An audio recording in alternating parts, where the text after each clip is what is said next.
Prof. Ghous, are you ready? Okay, thank you. Okay, now we are on air. So, Assalamualaikum warahmatullahi wabarakatuh to everyone, and to the parents, teachers, students, and the viewer. Okay, what about the mic?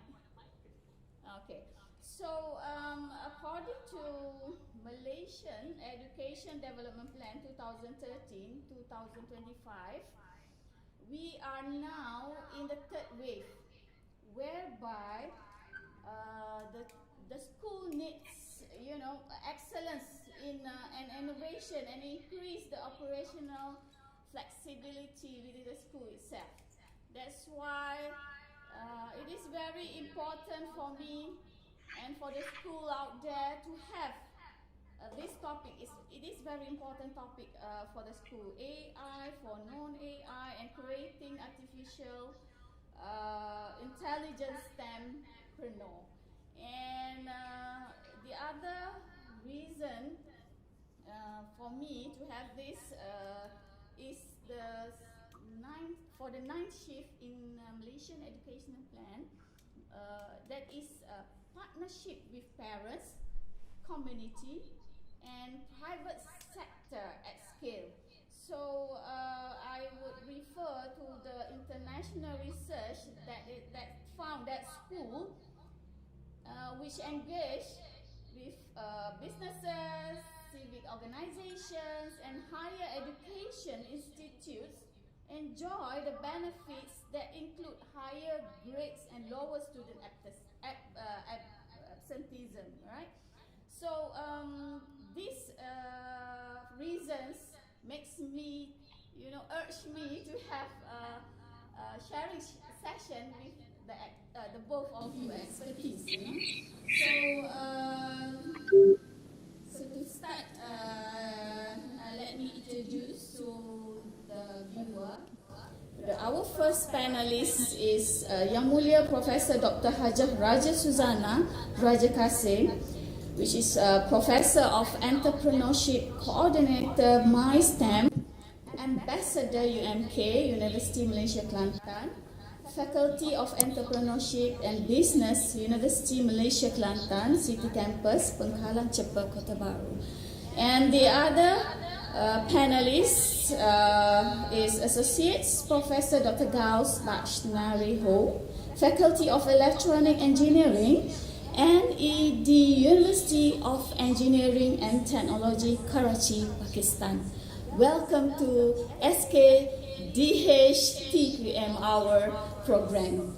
Okay, so now according to the AI, so most of the teachers, the parents, and the school students out there thinking, what is the root, the basic idea of AI. So what I have studied or reading the simple articles about AI, there is a data, the science data, which means so much to the school. So let me start with a few simple questions. Might possible, Prof. Su, are you ready? Hello, Prof. Su, are you ready? So can you explain a little bit, about what is data and why it is important? Bismillahirrahmanirrahim. Assalamualaikum warahmatullahi wabarakatuh. A very warm good morning. It's warm here actually. The weather is getting warm. I think first thing and foremost, I would like to thank to the head teacher, the school principal, Prof. GB, right from Karachi, Pakistan, is my best colleague right now. I think before I start answering you on the agenda that we are going to aim today, that is on artificial intelligence for non-AI. Yeah. So basically, I think in most cases, I think schools are now gearing towards this industry 4.0. So there will be a lot of connectivity that we're going to gain and learn today. But let us view, because you have been referring to great number of research that has been done towards preparing our nation. as we can say, the Malay proverb always coin, sediakan payung sebelum hujan. Prof. GB, that is preparing the umbrella before it rains, right? So this is the common Malaysian proverb. So, and the other, I think, important proverb is sedikit-sedikit lama-lama menjadi bukit, be consistent at something once you have already decided to do it, and you will reap the rewards in due time. So this is actually a lot of things that we have to bring along today. To courage, is all about to know, and courage is knowing what not to fear. So this is one of the Plato, famous proverb. So to begin with, on the artificial intelligence, we are not going to go straight what it is all about Yeah. on Okay. AI itself, but let us ponder. I think the utmost important here is actually to understand the connection between the data and artificial intelligence and also the industry 4.0. So perhaps I'm going to start first on the bringing your attention to all the students who are listening with us, to the parents, I hope, yeah, and to all the teachers. We're going to discuss a little bit on data sciences that connect to the data itself and artificial intelligence, and why is that it appear to be important today, and how we can use them to transform our career. So, in the students' perspective, perhaps they need to connect this to the science, technology, engineering, and mathematics. That is a STEM education. And from there, I would like to have a mission. Yeah, a mission of today that we are envisioning, right? A world where everyone, everywhere can transform our life, can transform your life. Yeah, either you are a student, you are a teacher, or you are parents, because we need to access the world's best learning experience. So the exposure today is like, bringing to all of you uh, whatever that we can deliver here from University of Malaysia, Kelantan, and also NET, University of Technology, Engineering and Technology, Karachi, Pakistan. So the question, what is data? Right? So every day, yeah, as teachers have to deal with a lot of data because you deal with numbers of curriculum, you deal with numbers of students, right? A lot of information go through. So data can be almost, anything you can count or record. So in the common, definition, data could be in the plural form or it could be in a singular form, but it has an attribute of itself. It is a factual information, like students, right? Students of this, I must say, Prof. GB, this school is under the category of School of Excellence cluster, right? So it has a lot of, I think, good sides about the excellence in their curriculum and non-curriculum. So all aspects of this actually so much connect to the data, right? Because it is a factual thing. It can be in terms of digital, right? If it is in digital, it can be transmitted and it can then be processed.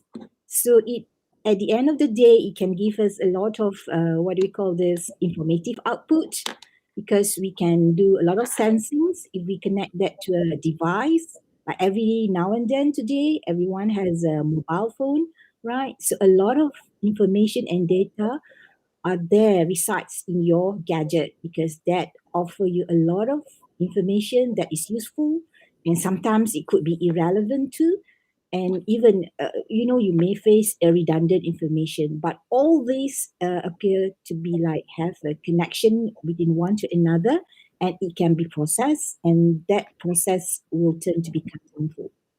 So a lot of things we can talk about more on the data. Like today, if you experience Astro, for example, in Malaysia, we have Astro Go. In the world, I think consumers have been gaining a lot on Netflix, yeah, because if you know, Netflix is one of the TV. Today, people can watch it online. Yeah, we can view the global online streaming services, and then it has a lot of things that important there.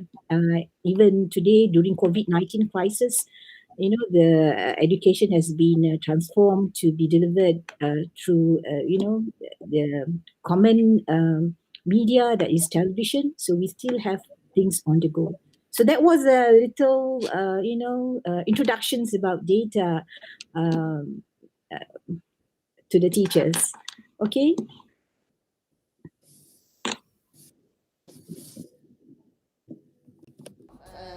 I can see the importance of data, how the process it is, and how can we learn about it, and we could solve many problems for when we have the data, right? So the second one is how it is run on, and how it is related to AI. I think Prof. Ghous is ready for this. What is AI and the machine learning about AI? So can Prof. Ghous explain about this?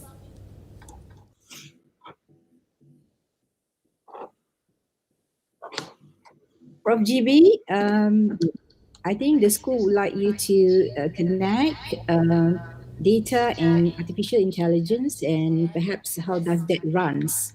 Like, Okay. yep. Okay. So, Assalamu alaikum to parents, students, worthy teachers, Dr. Raja, and the audience across Malaysia and maybe other countries. So, because like you can see that today early in the morning, I was here and you were in Malaysia, and we were kind of waiting for your link. And when you send the link, after you send the link, it took us like seconds to connect. So I will start with this example. You can see that Dr. Raja has told you about the data. Now, the artificial intelligence, basically this term came from the intelligence, and intelligence, belongs to the humans. The ability to compare, ability to decipher, ability to appreciate and be empathetic. You have some feelings, and if somebody appreciates your feeling, you appreciate the colors of the morning, sunset, sunrise, the scent coming from flowers, and respecting parents, respecting cultures. These all things belongs to intelligence, ability to understand, ability to compare and differentiate.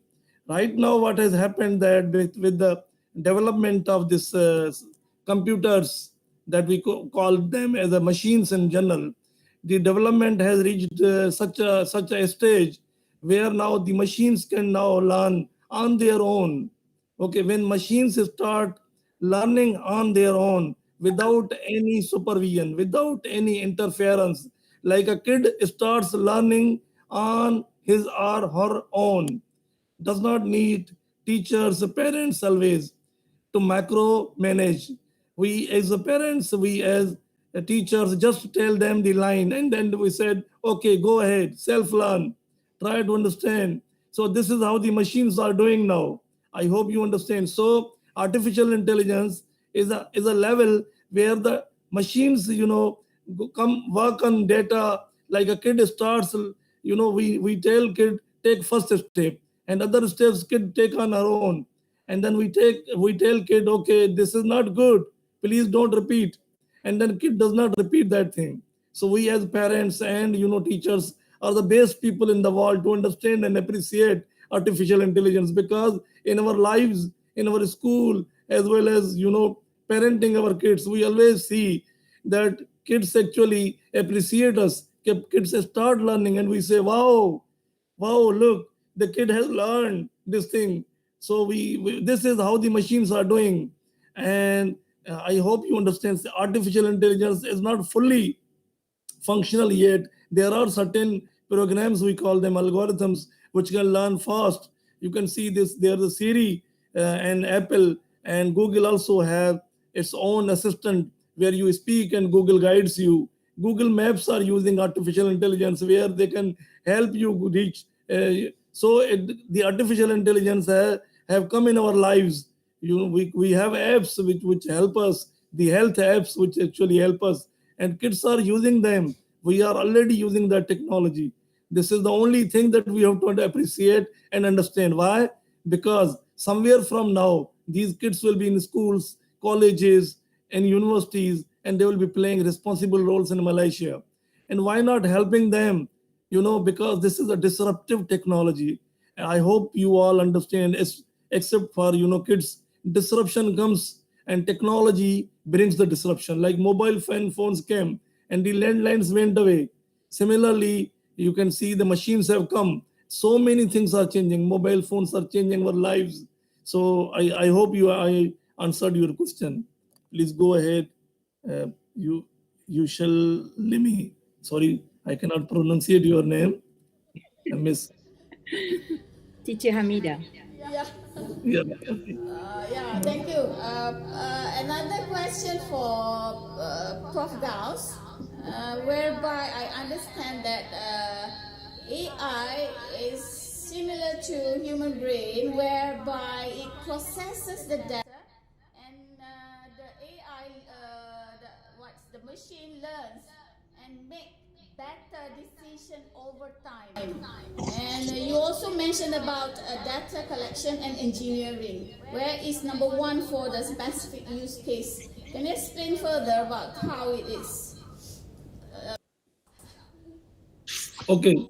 So you want to say that the data, how the machine processes the data, right?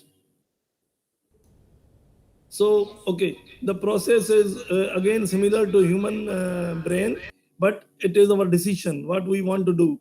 Whenever we actually, our brain works spontaneously.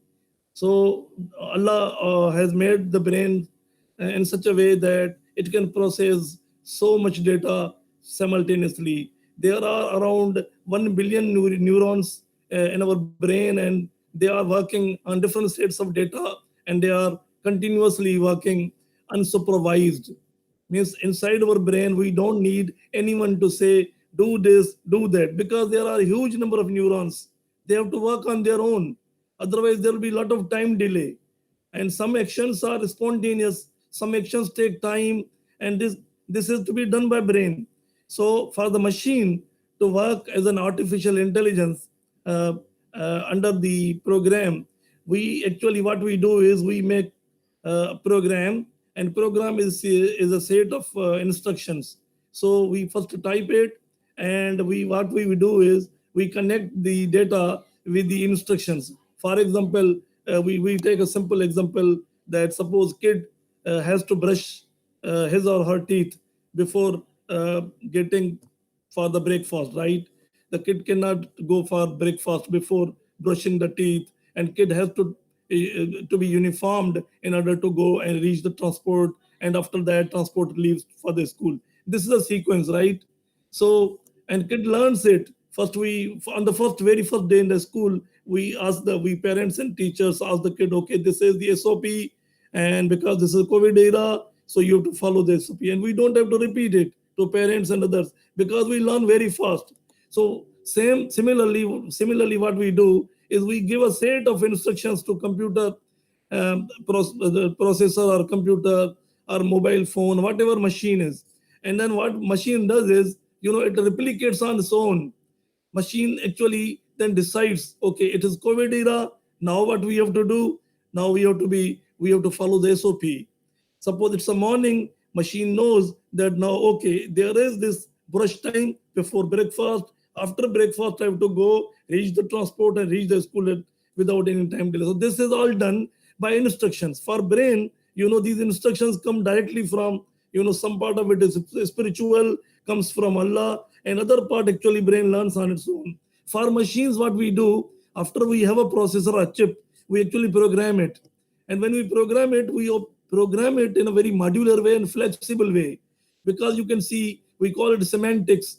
And what we do is, we give an open set of instruction to machine. So depending upon the type of the data, the machine actually improvises, and it improvises and makes decisions in real time. So this is a very smart, a very smart thing that is coming up. And it's coming up as Dr. Suzana will be telling you. It's coming up into industries. Whole set of industries are independently working, and you can see this Google car, which is coming up. It's into the process. This disruption technology, the intelligent car and other things that are coming up, they don't need any interruption from the driver unless we need to interrupt the machines. So that's basically, I hope I answered your question.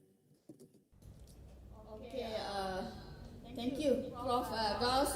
One more in Karachi, Pakistan. It's a 7:43 a.m. In the morning. Yes, in the morning. Oh, okay, Yeah. thank you. Thank There you. are 3 hours behind us. Oh, yes. Yeah, we are 3 hours behind you. Yeah, okay. Okay, let us with Prof. Su now. Yeah. I would like to perhaps extend the discussion. I'm sorry, I cannot go for the live because I think the connectivity Wi-Fi here is not so good. But I want to stress on the benefits of artificial intelligence and perhaps how can that be connected to education. You know, what have been shared by Prof. Ghous just now is actually parts of the artificial intelligence.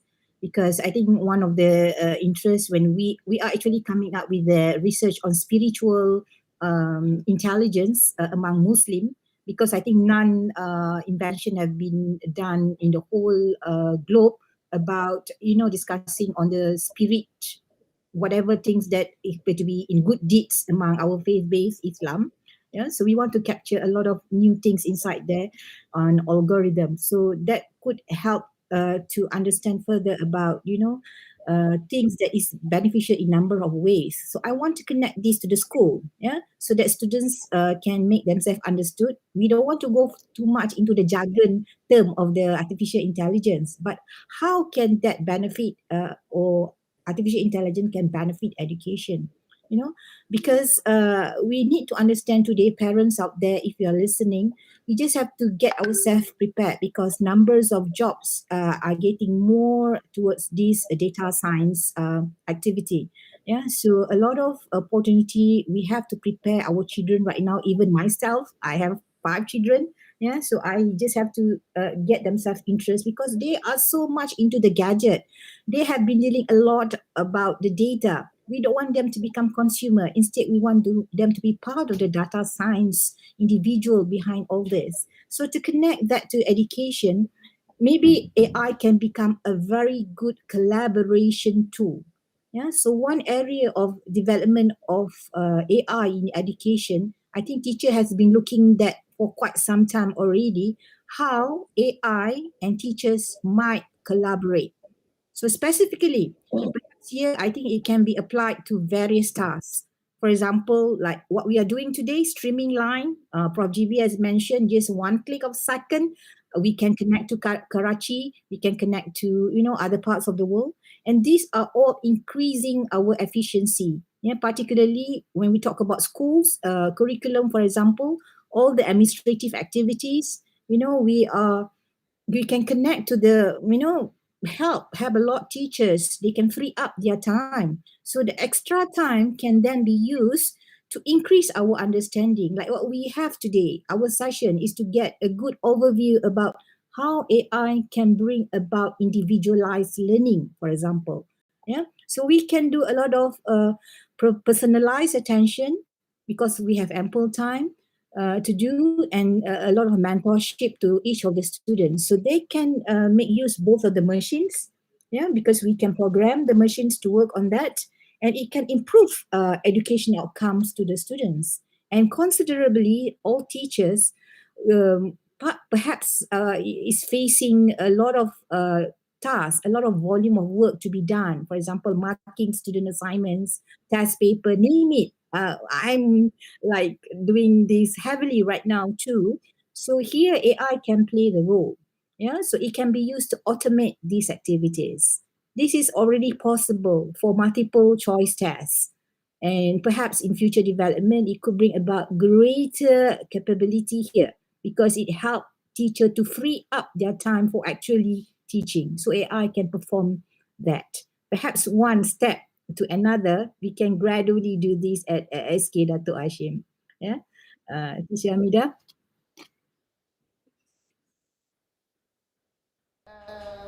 You know, since that you have telling me about the importance of, you know, the benefits of AI, and it seems that we must instead of we extract, we are creating. Is it?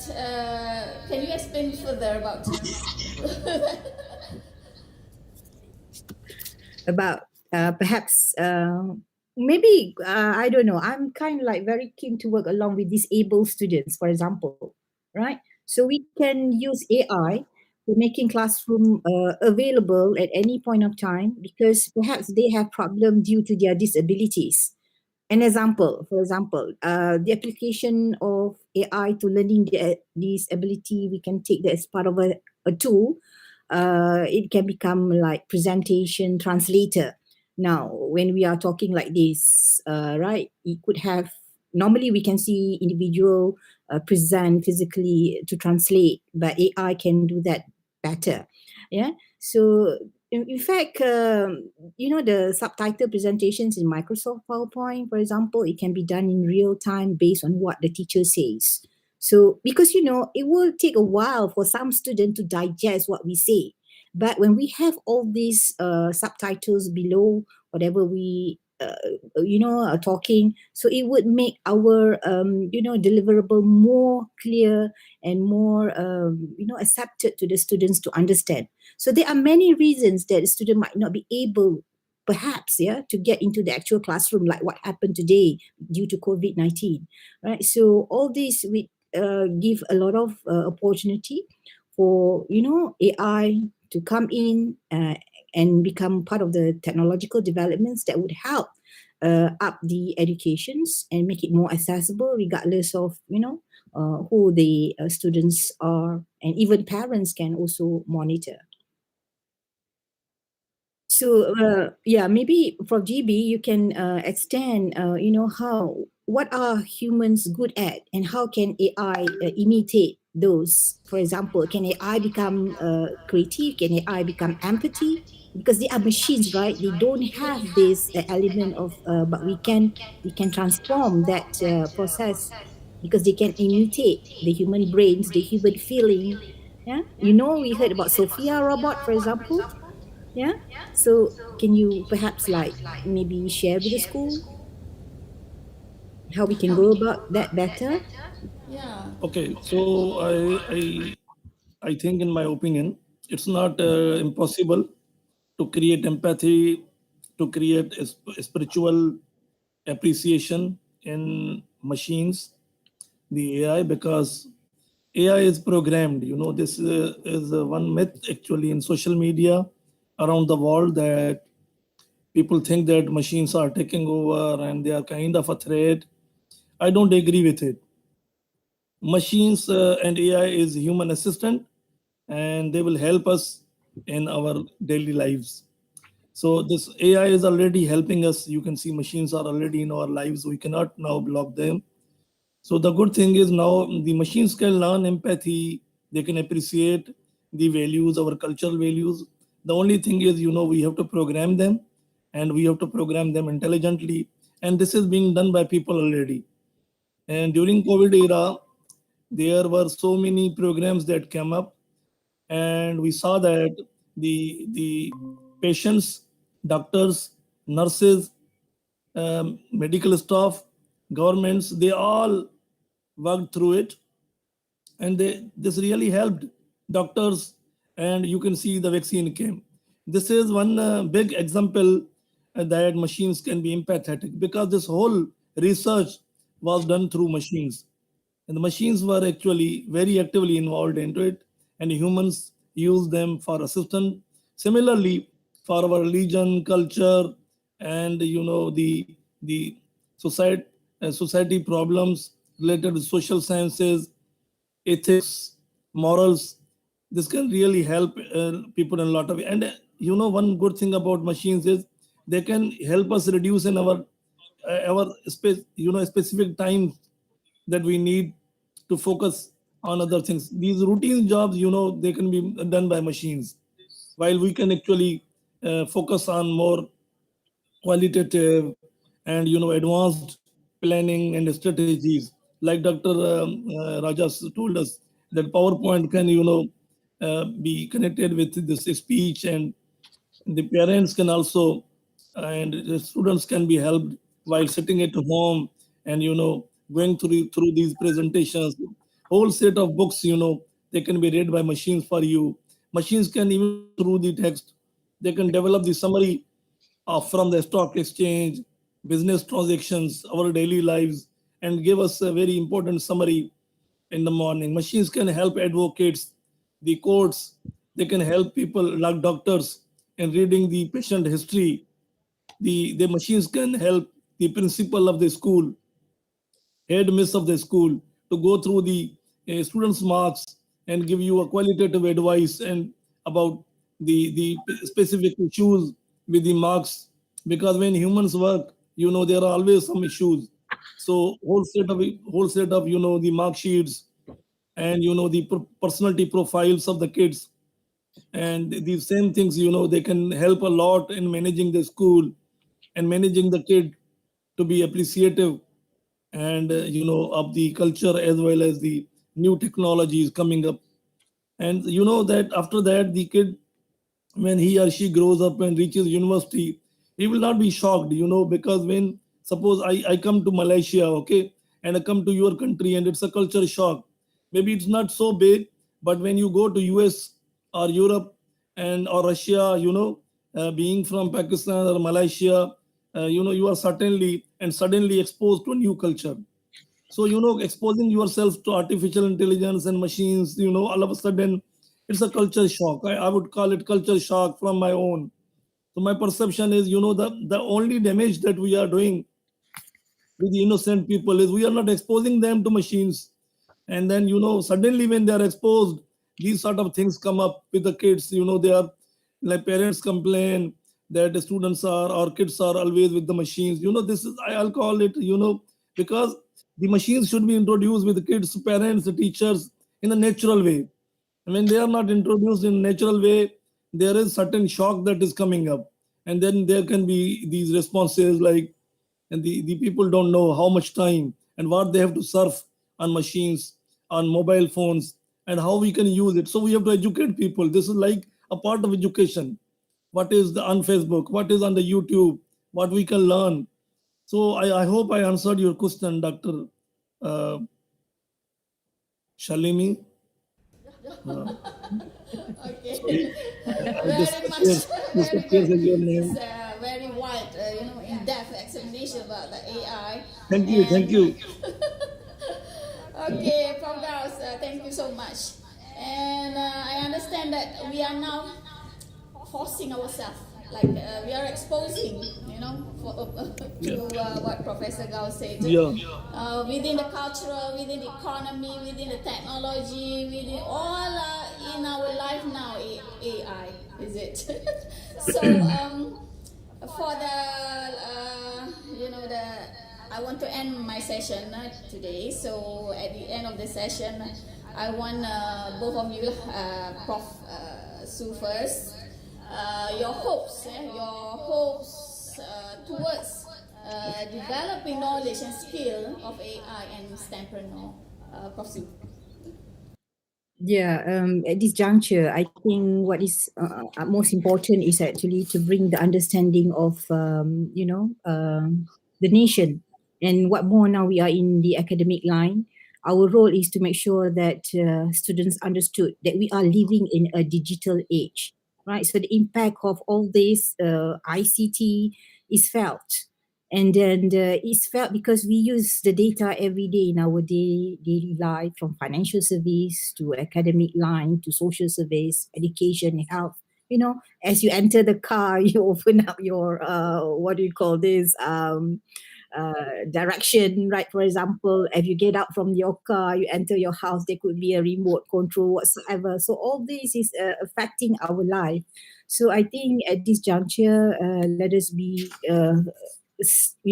get ourselves prepared that digital information gives us both challenges and opportunities. And then those who succeed in this adaptation will reinvent a nation. So let's do it in education role. And I think my job at University of Malaysia Kelantan is to also try to gain attention to those who are non-AI background, to come and make themselves understood that the process can be learned, and then you can do a lot more better, even you put your energy inside it, and we have a support for that. So I think that's my conclusion for today. Thank you very much for having me. what about Prof. Ghous? Your Thank opinion you. and your hopes for this AI knowledge, developing knowledge in future, as for the student and for education. Prof. Ghous? Can you say again, because the volume was not Your clear? hopes towards developing knowledge and skill for young students. Your Yeah, hopes. message for them is, Yes. the message for them, the young students, is that they are already into AI, because this is, the beauty, or you can say the mystery with these disruptive technologies, that they don't wait for us to accept them. They actually come. They are kind of of friends who intrude into our lives. So we have to actually understand them, not only understand them, but we have to try to learn them, so that we can help humanity, Malaysia country, the Malaysian nation, the parents, school, and the whole society. So what we have to do is, we have to help humanity. We have to utilize artificial intelligence to help us serve humanity in a better way. Okay, Thank thank you. you, Prof. Su also, and we have a very fruitful session today, and I hope the viewer, the parents, the teachers out there could get much benefit on this session. Anything to say, Prof. Su, for the end session? I look forward very much to come back, and inshallah, let us have a session from time to time. We can have a very quick introduction about connecting data, artificial intelligence, industry 4.0, and how that could benefit our education system. Thank you very much. Okay, Thank thank you. you so much. Thank you. Assalamualaikum. Waalaikumsalam Assalamu alaikum. warahmatullahi wabarakatuh.